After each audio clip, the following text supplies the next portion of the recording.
talk about what you do. Hey guys, this is Sarah, and this is Peck Road meets Oh My Goodies Bakery, and you're going to see a big difference.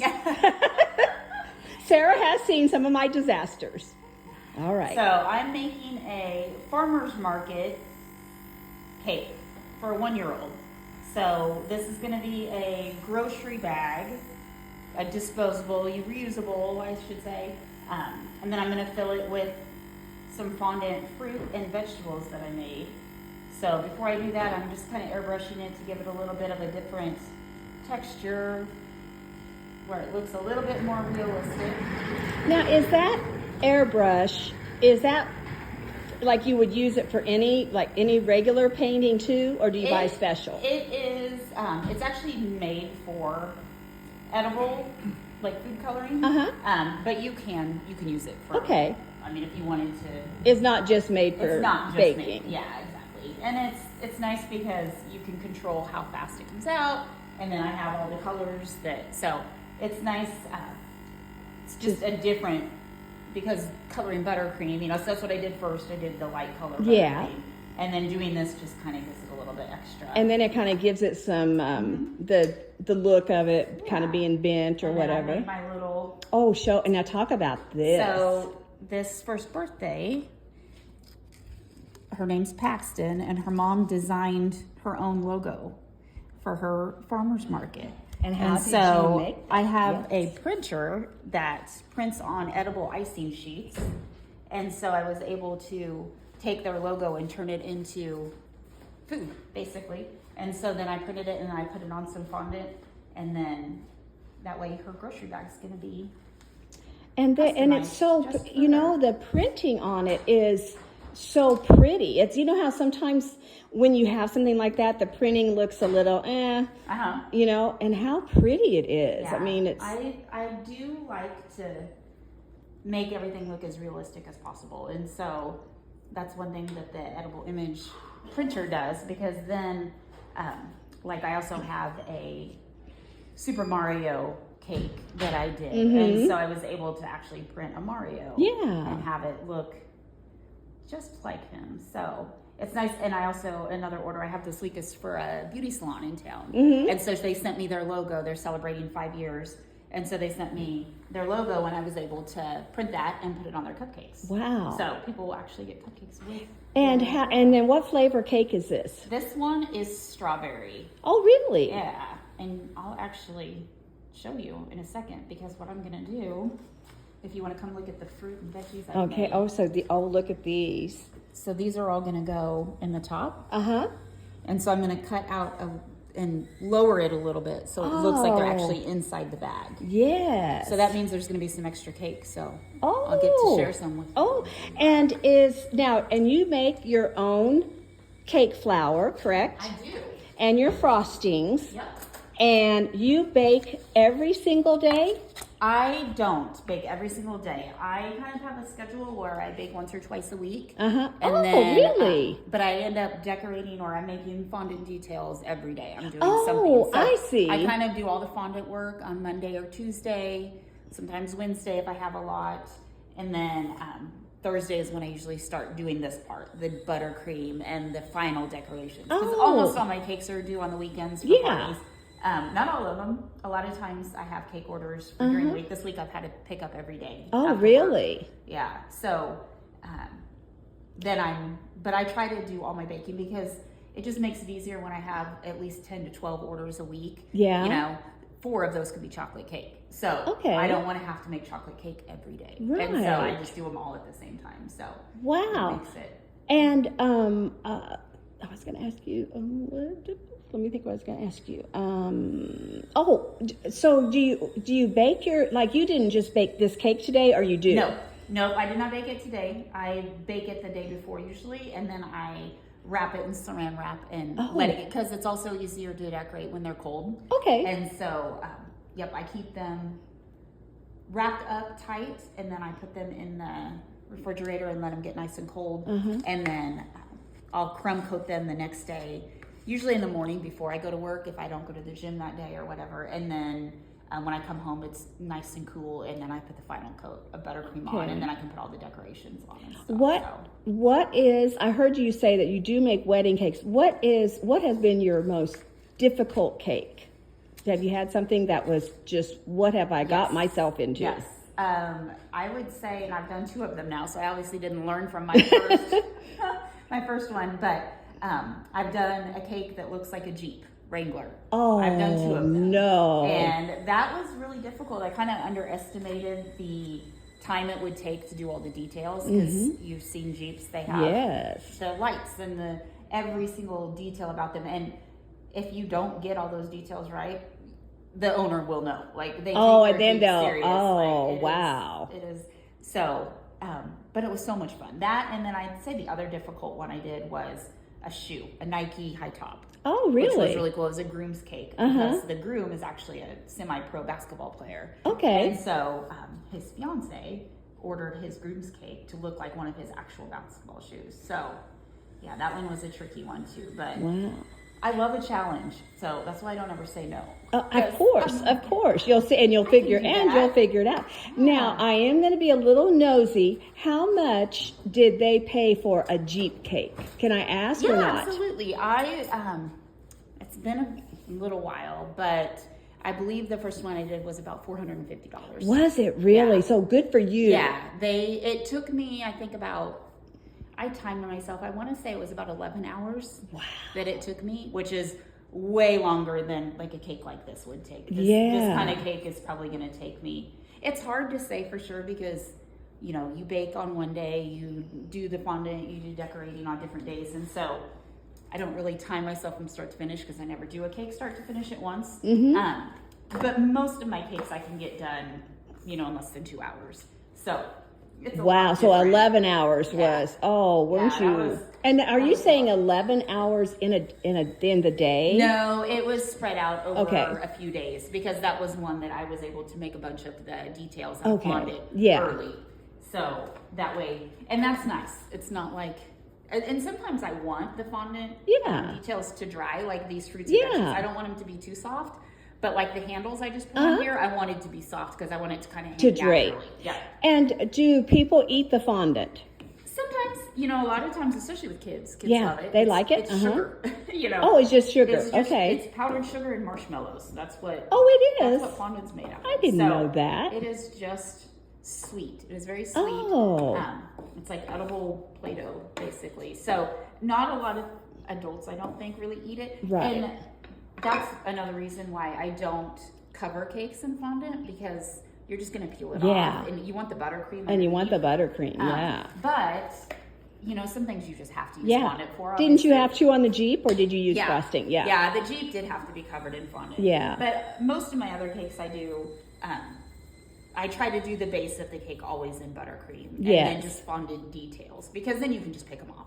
You don't have to eat them, but you can. You can. They are. And they're cool looking. You know, I can make it look a lot better when they're fondant like that. So. Right. And sometimes I have had people that they don't want to eat it, but once it dries, it's kind of like clay. I mean, it dries really hard. So they'll tell me a year later, they're like, I still have that dog you made for my cat. Oh, really? Oh. You know, they wipe off the buttercream. Like you could just have it in your kitchen or somewhere. Yeah. It looks like a little statue, so it kind of can live forever. I didn't realize it would stay like that. Yeah. Have you ever entered a contest? I did a contest last year. It was out at the mall. They had like a chocolate eats, like a chocolate festival. And so anybody could enter a cake. So it was based on looks too, but it wasn't like a themed cake or anything. But I submitted my peanut butter explosion cake. Oh. And I ended up winning first place. So. And how did you decorate it? Did they care about decoration or just flavor? It wasn't, like I said, it wasn't themed. I just made it look like I had a chocolate drip, and I had some Reese's crushed up on the top and some peanut butter buttercream. And so it looked nice. But then, you know, you also cut it up and eat it. So you kind of lose the looks once you start eating it. Right. But, so yeah, the public that was there got to vote, and then they had a panel of judges that also voted based off taste and decoration. And yeah, so I won now $250 too. Well, yeah. No, I didn't even know there was a prize. I just wanted to do it. You just wanted to do it. Fun. Well, what do you think about? Because so many of us have watched these baking shows and to me, you are at that level. I mean, do you feel like you are? I mean, and I'm being serious. Yeah. It depends on what baking show, because I've seen some, and I'm like, when they get on there, they show kind of their previous work, or they show pictures of from their bakery and stuff. And, and I'll see some of those, and I'm like, oh, my cakes are better than that. Yes. But honestly, I don't know how I would do on them, because that's a lot of pressure, and you're under time constraints. Yes. And you also have a camera in your face. Yes. Which I'm not used to working like that. Right. I'm used to just kind of me in my kitchen and your mic and your and so they're coming up to you and asking you questions. Oh, and I think they shouldn't. You know how they say, "Well, you only got 10 minutes," and then that one guy comes up and starts blabbering. I'm like, get away from me. And I would probably be that contestant that would be like, leave me alone. Leave me alone. I just dropped my whole cake. I am stressing. You need to get out of my face. So I mean, I'm a nice person. I wouldn't say anything rude, but I would be thinking it. But I think that all the time, and I just say, why do you do that? And then I don't know. It's all, and now from being on a reality show, it's so edited. I mean, seriously. But Kenny, my husband, and I went to Miami this last year, and actually went to kind of a cake expo. And one of the things that they had there is a panel of bakers that had been on competition shows. So it was really cool to talk to them. Did you recognize any of them? Yeah, I knew a lot of them. They didn't know me. Yeah, I knew that. Did you go? Do you not know who I am? Actually, quite a few of them follow me now. Oh, how fun! Yeah, so I had commented, and I'd be like, "Hey, we met in Miami," and so then they follow me back, and so that's kind of cool. It. But it was really cool to hear kind of their experiences and how it's not as easy or as glamorous as you think it is. It's not. And so, and then just the time constraints and the requirements, and you have to be filming again. This and every show is different, but you're filming for hours and hours a day, or you have to be out in a hotel for 6 weeks depending on the show. And I'm like, I can't do that. I have a business to run. I have a full-time job. I've got grown kids, but kids, a husband, a house, so I'd have to be very selective about what I applied for, and it would have to be one that I could go for like 4 days, but and is there? And it sounds like just as being a quilter and stuff like that, there's just quilt shows everywhere, and I personally haven't ever entered anything, but I was thinking they have the same for cakes, right? Yeah. There are so like the cake show we went to in Miami, they actually had a competition as well that you could enter. You could bring a cake that you decorated, and then they judge based off of that. But I did not do that because we were flying to Miami. I didn't want to. Would that be something though? I think that would be fun. I would be more apt to doing that. I would probably have to go to like Kansas City. I don't think Topeka is really going to have that quality.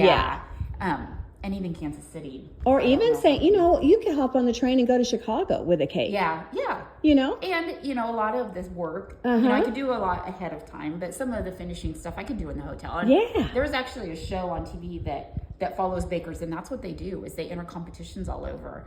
And that's what they go in the hotel, and they bring all their tools and fondant. Oh, wow. And then they're building their cakes in the hotel room. So, yeah, I mean, it's definitely doable. It's just, again, it's just the time. Well, right now it's because of working full time, and then so she works full time, and then she works basically from 4, but she says I'm in bed by 8, no later than 9. She really takes care of her cake, and she is booked. I'm just now talking to her about maybe a cake for a year. I mean, next year in January, and she hasn't told me if she's booked yet or not. But I think I'm going to order it now. Yes, get on my books now. Yes, I'm getting on her books now. It is about a look year at out, this, so. Everybody. Oh, is that so clever? And then I'm gonna do a little smash cake because it's a 1-year-old. It's gonna look like and an that's apple. what he'll eat. Yeah. Oh, yeah. It's wonderful. So I got to watch her. I've been here for maybe 2 hours. So I got to watch her you know, it already had the, what do we call it? The crumb coat on, and then I washed her. You know, it's just been so much fun just watching her create, and it's truly artistic. And look at, I mean, because really, look at her lettuce. Come on, look at her tomato and her carrot. I love it so much. So Sarah, you know, how long have we talked about this? She made a cake for a friend of mine, and she literally, it was a box wine cake. Oh, right. And it looked just like the box of wine. And I kept looking at it. I kept going, why? How is that? How did she do this? And then it even had a little faucet on it that people could drink their wine out of this cake. And I thought, oh, for God's sake. I got to yak with her. I think that's, you messaged me. You're like, I need to meet you. I need to meet you. And so anyway, we are finally meeting today. It took us a while. It did. We're both busy ladies. Yeah. But I'm so, thank you for your graciousness, letting me come over. And we discovered we kind of have a lot in common. So that's always kind of fun too. Yeah. And well, congratulations. I love everything you do, but Thank you. Still think, I don't know, when you retire or whatever, I still think you need to be on one of those shows. Or maybe you could have a show here in Topeka. I see you on Channel 13. Yeah, you know? I have done that. I have had people suggest having a YouTube channel and just film myself making the cake. Yeah. So I don't have the time to edit the videos. But I can edit for you. There you go. You're hired. I'll edit. I'm serious. Yeah, because that is hard to do. It is. And I think you would do well. And you know, actually, YouTube is the thing now. Did you know that? It is really popular. It's really popular. People are looking. The other day, I looked at something, and I had 500 views on it. I went, it wasn't my dancing. Oh. I can't remember which one. And then usually it's my cat. But anyway, well, I hope that works out. But I would help you edit. So. All right. Well, thank you, Sarah. And Kenny, I don't know if he got in the picture every now and then, but anyway, her husband Kenny's here. Hi. Come say hi. Dear Kenny. Hi. And guess what? He is 100% behind his wife. I love marriages like that. Don't blush. Thank you guys for letting me come to your home. Thank you. All right, guys. Talk to you later. Bye. And Joel, that's it. This is for lunch therapy.